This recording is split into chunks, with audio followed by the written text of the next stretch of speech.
হুজুর আজকে আপনার জন্য সুসংবাদ, বড় সুসংবাদ। কি সুসংবাদ? ইয়া রাসূলুল্লাহ, ইয়া হাবিবাল্লাহ, ও আমার হাবিবে নবী, বিশ্ব নবী, আমি জিবরিল এসেছি, নিজ থেকে আসি নাই। আরশ আজিমের মালিক রব্বুল আলামিন আপনার কাছে আমাকে পাঠাইলেন। কি জন্য? জিবরিল বললেন, হুজুর আপনার কাছে পাঠাইলেন, আল্লাহ বলছেন, রব্বুল আলামিন বলছেন, হাবিব আপনাকে সর্বশ্রেষ্ঠ সম্মান দিয়ে আরশ আজিমের দোলা বানিয়ে এখান থেকে নিয়ে যাওয়ার জন্য আমাকে দায়িত্ব দিল। হুজুর আপনি প্রস্তুতি নেন। নবীজির পরনে যেই পোশাক ছিল একই পোশাক, এখানে পোশাক বদলানোর কোনো সুযোগ নাই।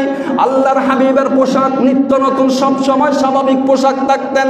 নবীদের পোশাক থেকে মেশক আম্বরের সুঘ্রাণ বের হতেন। আল্লাহর নবীর দেহ মোবারক থেকে সুঘ্রাণে ভরপুর ছিলেন। আমরা তো যতক্ষণ আতর ব্যবহার করি ততক্ষণ সুঘ্রাণ বের হয়। আল্লাহর হাবিব মানবতার নবী, বিশ্ব নবী জনাবে মুহাম্মদ রাসূলুল্লাহ বলেন সাল্লাল্লাহু আলাইহি ওয়াসাল্লাম, এমন একজন পয়গম্বর যার দেহ থেকে সব সময় 24 ঘন্টা মেশক আর আম্বরের সে কুটমাইমন পাওয়ারফুল শক্তি, পাওয়ারফুল সুঘ্রাণ বের হয়ে যেত। গোটা 1 মাইল দূরে থেকে আল্লাহর হাবিবের সুঘ্রাণ পাওয়া যাইত। এবং বিশ্ব নবী হাদিস শরীফের ভিতরে এসেছে, আমার নবী যে রাস্তা দিয়ে হাঁটতেন, যে রাস্তা দিয়ে নবী যে কদম দিয়ে দিয়ে যাইতেন, পিছনের সাহাবায়ে কেরামরা অবশ্যই বুঝতে পারতেন এই রাস্তা দিয়ে নবীজি গেল, এই রাস্তা দিয়ে হায়াতুন নবী গেল। আল্লাহর নবীর সুঘ্রাণের সাথে পৃথিবীর কারো সুঘ্রাণের সাথে মিলে না, অ্যাডজাস্ট হয় না।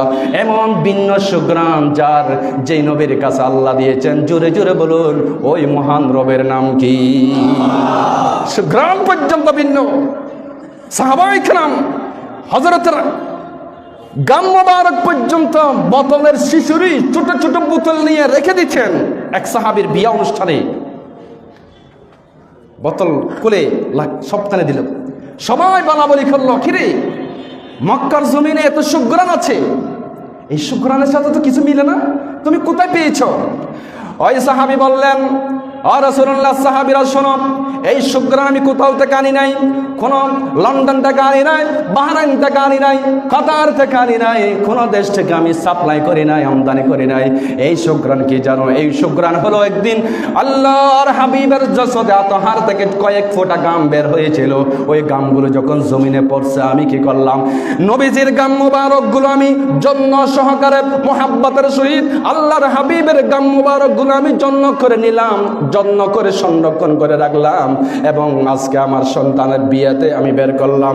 আল্লাহর হাবিব বলেছেন, বিশ্ব নবীর গাম মুবারকের ভিতরে রব্বুল আলামিন মেশকে আম্বরের সুঘ্রাণ লিপিবদ্ধ করে দিয়েছে।